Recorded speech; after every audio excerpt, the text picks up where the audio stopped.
Hello and welcome to Castanet's Week in Review. I'm Jen Zielinski. Our top story. The civic election is right around the corner and advance voting has been taking place all week throughout the Okanagan. In Kelowna, voting numbers were strong with over 5,000 votes cast in 3 days. An advance poll took place at UBCO where students weighed in on why it was important to them to get out and vote. It's important that students come out and vote is so that the candidates know that students actually do care. And the only way we can get candidates to run on mandates that are in support of students is that students have to go and vote first. Remember to tune into Castanet at 8 p.m. when the polls close for live election coverage with Wayne Moore.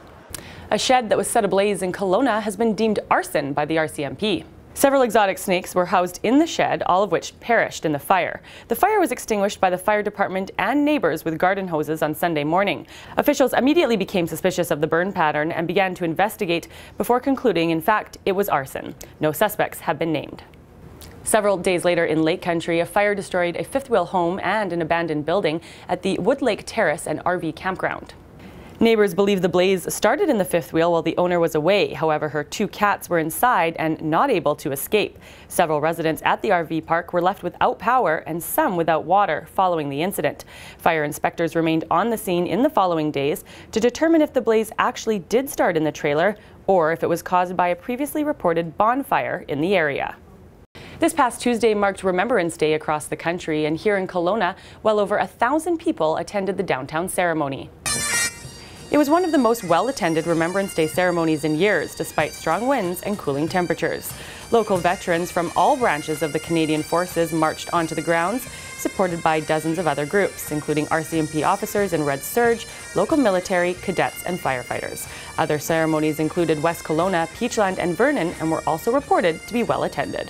The frigid temperatures may have most of us running indoors, but wineries across the region are rejoicing. It is the second earliest recorded ice wine pick on record, as many braved the cold to pick the perfect frozen grape in temperatures that must exceed -8.